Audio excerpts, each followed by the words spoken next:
This just about sums up today's story. When we first met, I was intimidated by you. You were? And when we made love, I held back. You did? Hello, it's Daddy. Hey, darling, put Mommy on the phone. Yeah, Barbara, it's Richie.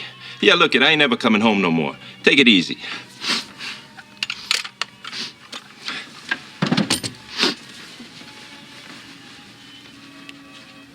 Yeah. This week in 1955, Jet magazine featured this woman and this title in its Mr. and Mrs. section. They stand as a testament to the fact that our parents' and grandparents' times were not as sane as they told us they were. The people involved in this story are not really celebrities or politicians or anyone of significant historical importance. They are just plain old everyday civilians like you and me, who got involved in some hot mess. Well, maybe not exactly like us. I'll share their story, and then you can decide if they were like you. Let's get into it. But first, if you like these videos about the most scandalous people from yesteryear who make Ty's Hot Mess History channel a time capsule for the culture, subscribe and hit the notification bell so that you can know every time that I upload one of these videos or every time that I live stream.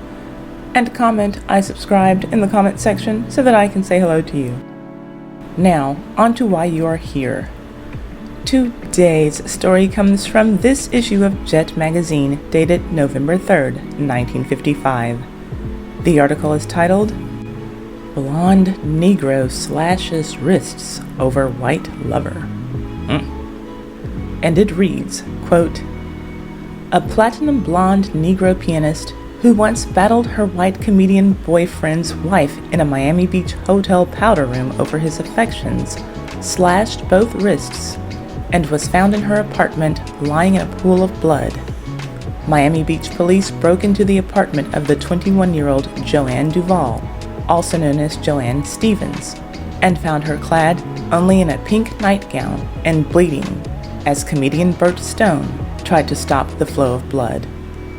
A month ago, the blonde caused the comic's wife, Cecilia, to suffer a broken leg during a powder room fight."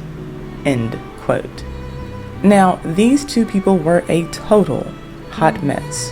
You all always want to know if I have some extra info besides these tiny little paragraphs that Jet gives us. Sometimes I don't. This time I do. So you're probably wondering, who was this amazing guy who had Joanne acting all crazy and breaking his wife's leg and harming herself? He was Bert Stone.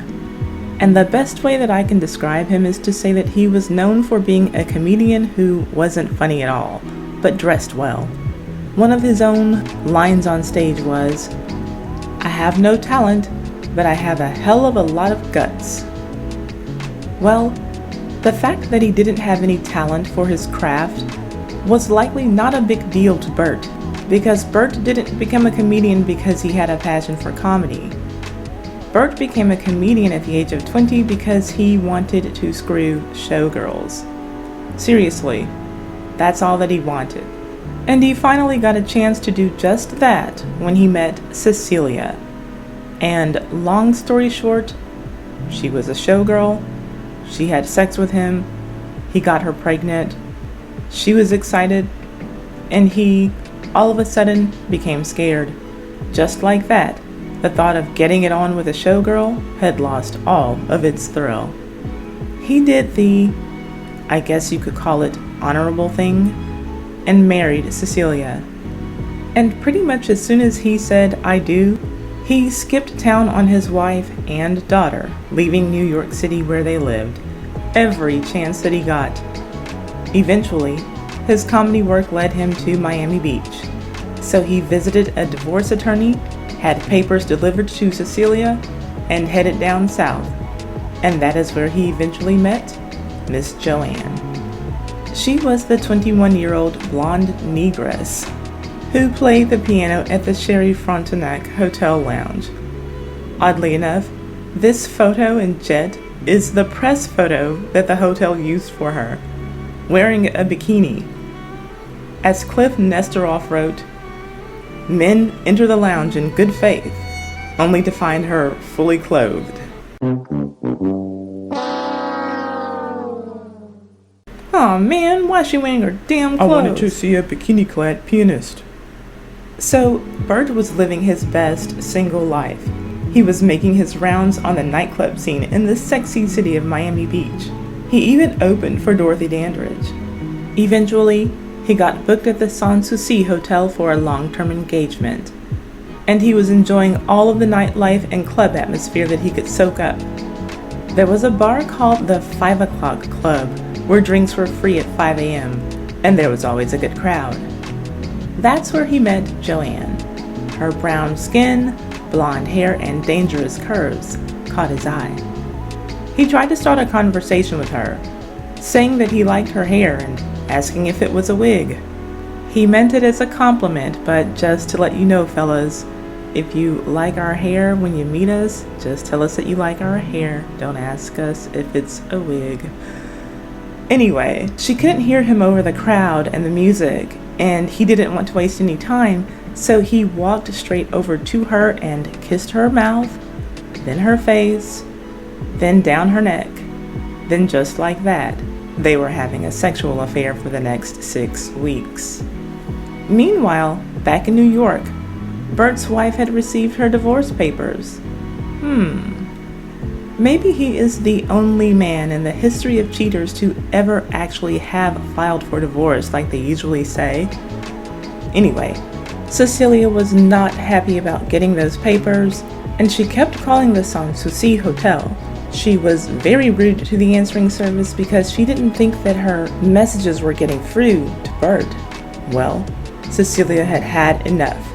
She made a trip down to Miami Beach so that she could have a talk with her husband. Everything came to a head on a night that he had Joanne in the audience. He had a special table for her right at the front by the stage. She was looking all good in her fake mink stole. The audience was laughing at all of his jokes. Everything was perfect.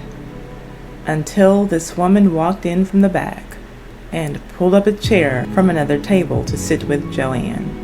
Hearing the chair leg drag is what caught his attention on stage. And you guessed it, the woman was his wife. But Bert couldn't do any drama. He was at work. So he tried to play it low-key. He signaled to Joanne to leave. And she did. She got up and went straight to the powder room. Then Bert saw that the old ball and chain had followed her. So he signaled for the band leader to play a quick song so that he could end his set. Ironically, the band leader played a song called I Love a Hussy. Then Bert made his way to the powder room to check on his ladies. What he saw was Joanne pinned to the floor by his wife. Cecilia was straddling Joanne, and from the way the court testimony describes it, she was trying to beat the black off of her. Cecilia was shouting, "A Negro! He abandoned his daughter for a Negro! A sick, degenerate tramp! He has a daughter! Did he tell you that, you whore? Do you even care?" Now, Cecilia might have been asking Joanne if she cared, because Joanne wasn't responding to her screaming. Because by this point, Cecilia had bruised Joanne's ear so badly with her fists that Joanne couldn't hear.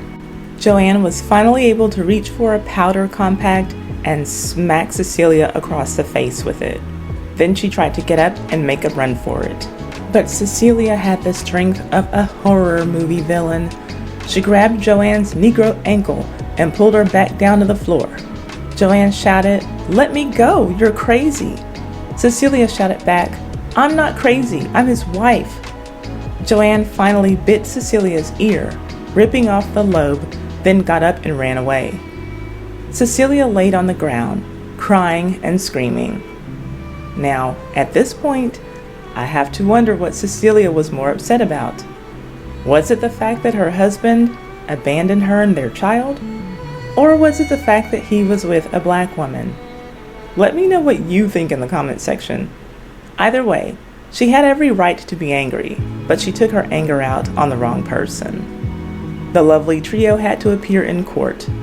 I won't bother telling you the testimony of Joanne and Bert because it's pretty much what I just described about the night that Cecilia came to the hotel for a surprise visit. What was notable about their court date was that Bert showed up to defend his mistress. It was Bert and Joanne against his wife, and the wife remembered the events of that night a little differently. She filed a cross complaint, and she told the court that she, the wife, Cecilia, was in the powder room first, and that Joanne followed her in there to ask her what she was doing at the hotel, and that a physical altercation ensued from that point. Unfortunately for Cecilia, her husband testified on behalf of his girlfriend that it was in fact his wife who first approached, then followed his girlfriend. Cecilia had filed a cross complaint for assault and battery and told the court that she had come to Miami Beach to fight a divorce action started by her husband, all because Joanne took her husband from her, even though the truth was that her husband had filed for the divorce and she received the papers before he ever met Joanne. The judge told Cecilia that he did feel sorry for her injuries. In addition to the damaged earlobe, she had a fractured patella. I never read any reports that confirmed that Cecilia's pants were on fire, but clearly Judge Saperstein didn't believe her and ruled in favor of the 21-year-old shapely Joanne. Joanne was acquitted, and the 30-year-old wife, Cecilia, was found guilty of assault and battery. Now, that's not how I'm saying it. That's how the newspapers wrote about it. They were being shady about the old wife. So, a win in court for Joanne and Bert, but a loss for Bert at the Sans Souci. When he returned to the hotel, he was informed that his engagement was canceled because of the melee caused by his wife. After all of the details had made it to the newspapers, Bert Stone was a laughingstock. He couldn't be seen anywhere in public without facing ridicule, so he went to Joanne's apartment, and she was very upset with him because she didn't know that he had a daughter. They had a very loud argument in which neighbors heard her scream, "You liar! Rot in hell! You have a baby!" He responded, "Damn it, she's 8 years old." There was more screaming. Then when Bert tried to calm her down, she threw a coffee mug at his head and missed. Neighbors heard it all. Some more things were thrown in the apartment. Then there was Bert's voice yelling, "If you don't come out of that bathroom right now, I'm kicking it down." And it is from that point where our story from Jet magazine begins. The police walked in to find Joanne and Bert were a bloody mess. He was trying to stop the blood from leaving her body. She received medical attention and was transferred to a mental hospital for a short stay. Bert went back home to New York, where he had booked a gig. When his plane touched down, he was arrested. He didn't know that his wife had filed abandonment charges against him, and she didn't know how determined he was to never take care of her or his daughter ever again. He paid his bail, and from the looks of this, maybe had a little more fun with Joanne in Canada. I found this advertisement from mid-November that shows them on the same bill at the Gatineau Country Club. Apparently, this is what the clubhouse looked like in the 1950s, but it might not have been that much of a fall from grace. This same place had also booked Josephine Baker. Eventually, Bert Stone faded off into obscurity. He grew a beard, changed his name to Peter Wood, and continued to make every effort possible to not pay the money that he owed his wife and child. Do you know who else went way out of his way to avoid paying child support? Johnny Taylor. I published a video about that story that you can see here. I will also leave a link to it in the description box. My sources for this story are Jet Magazine Archives, 1955, WFMU.org, the Miami Daily News Archives, 1952, 1954, and 1955, and the Baltimore Sun Archives, 1955. Are you a content creator, influencer, or blogger who feels like your platform could use an extra boost? Are you thinking about becoming a content creator but you don't know where to start and you want to be sure that you dot all of your I's and cross all of your T's? If so, Layla Lynn can likely show you exactly what you need to get on your way. Her fun new class is called The Business of Blogging with Layla Lynn, and in it, she is sharing the fundamental principles of blogging in 2022. Because let's face it, social media is a moving target, and what worked well 5 years ago is likely not what works well today. And with Layla Lynn, you're getting the information from someone who is successful at putting the principles to practice on her own social media platforms, and she literally has the credentials to back it all up, as she holds degrees in social media marketing. Layla Lynn is a multiple six-figure earner whose first social media marketing course helped this channel go from earning $30 a month to earning 5 figures a month. I'm ready to dig in my heels and learn even more so that I can earn even more. Are you with me? If so, hit my link at the top of the description box and join her class to access this amazing, affordable advice from a woman who knows her business, the business of blogging.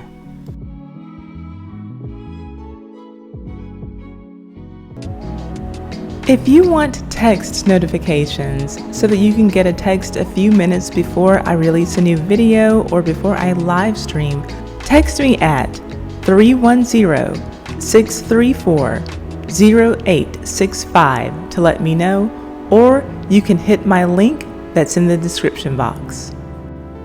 If you have a business, product, service, YouTube channel, or social media account that you would like to promote on my channel, email me at taiwan@taisaidwhattaisaid.com to get rates for advertising on my community tab, my live streams, and or my edited videos, just like this one. Thank you so much for tuning in to the Tai Said What Tai Said channel. Please leave a thumbs up and comment so that we can get a discussion going. And share this video on all of your social media, especially your Facebook. That really helps me out a lot. And subscribe and hit the notification bell so that you can know when my next video is ready for you. And if you don't like what I'm saying but you love it, feel free to hit that thanks button just below your video screen there and send me some donations.